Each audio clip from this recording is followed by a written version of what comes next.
Okay, so for backup withholding, this is withholding at a flat rate.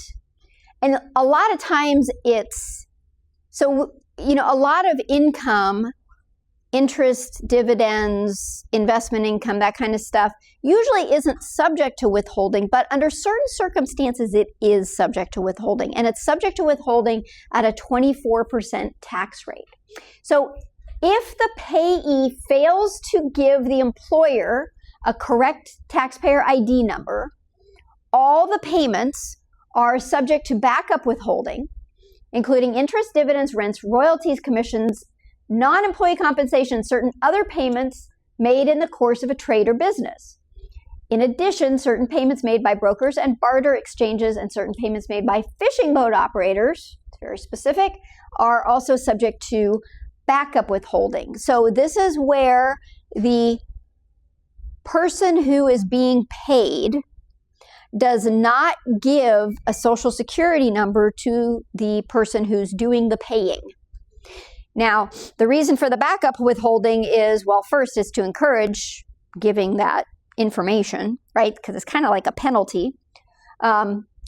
Second, it's also to ensure that if that individual doesn't have a Social Security number, at least a minimum amount of taxes will be collected. Payments, a taxpayer is subject to backup withholding under these circumstances. So not just if, so this first one, if the taxpayer does not furnish a taxpayer ID number, that's Social Security number, or another taxpayer ID number issued by the IRS. If the IRS tells the requester that a taxpayer has furnished an incorrect taxpayer ID number, so this would be the payer has received notification that that person has a taxpayer ID number, but it was incorrect.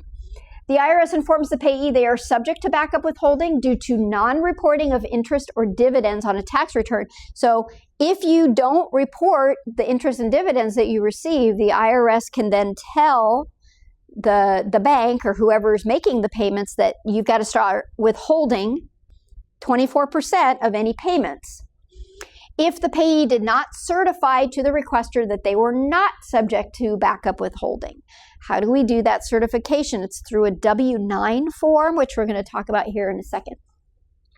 Backup withholding does not apply to wages, pensions, annuities, IRAs, and other types of distributions as well, but it does apply to like interest, dividends. Oh, you saw the list up there. Also, it applies to payments to independent contractors. So that 1099 NEC form, if a taxpayer ID number is not supplied, then the payer is required to withhold 24% of the payments and remit it to the IRS for backup withholding. In order to avoid backup withholding, payees must furnish a correct taxpayer ID number on a Form W-9. So we talked about a W-4 being what employees fill out when they start a job or when to indicate how much withholding needs to occur. Employees fill it out and they provide it to the employer. A W-9 form is kind of similar. It's much shorter, but it is given to other types of payers to indicate what the payee's Social Security number is and to attest to whether or not they are subject to backup withholding. So it informs the payer whether or not they have to withhold any at that 24% rate. Anyone who's required to file an information return with the IRS has to supply the payer correct taxpayer ID number in order to report transactions, such as income paid to the taxpayer. So a real estate transaction, mortgage interest, contributions to an IRA, the form used to report this information to the payer is called a Form W-9. A U.S. person or resident alien will use a Form W-9 to certify that the information is correct, that they are not subject to backup withholding, and to claim an exemption from backup withholding if the taxpayer is a U.S. exempt payee. So U.S. person includes so individual, citizen or resident of the U.S., partnership, corporation, company, organized in the U.S., any estate or trust. There are special rules for partnerships, corporations, etc.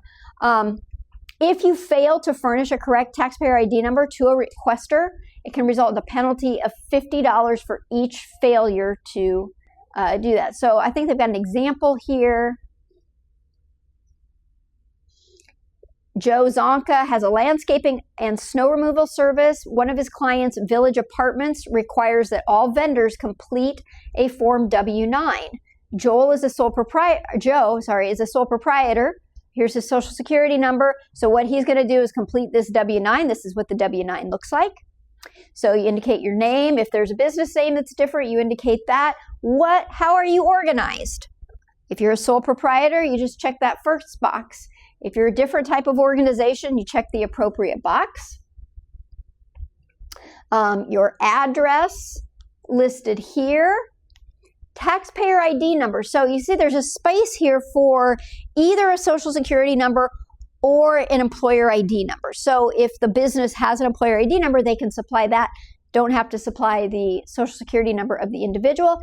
Here's the certification. Under penalties of perjury, I certify the number on this form is my correct taxpayer identification number, or I am waiting for a number to be issued to me. Okay, fine. I am not subject to backup withholding. I am a U.S. citizen or U.S. person. If I'm exempt, then the FACTA reporting code, so these are exemption codes that you look up. If you're exempt from the reporting, would be here, and then it's signed and dated. So it is good practice for all businesses to have their vendors, if they're going to be issuing 1099s to these vendors, to have all of their vendors, before they make the first payment, have them fill out one of these W-9 forms. If they don't fill it out or don't return it, you can still pay them, but you should withhold 24% in backup withholding. So if your payment is $1,000, you're going to withhold $240 from that payment before giving it to them. And that covers the payer. That makes sure that you're in compliance, and you won't be dinged with any penalties or anything.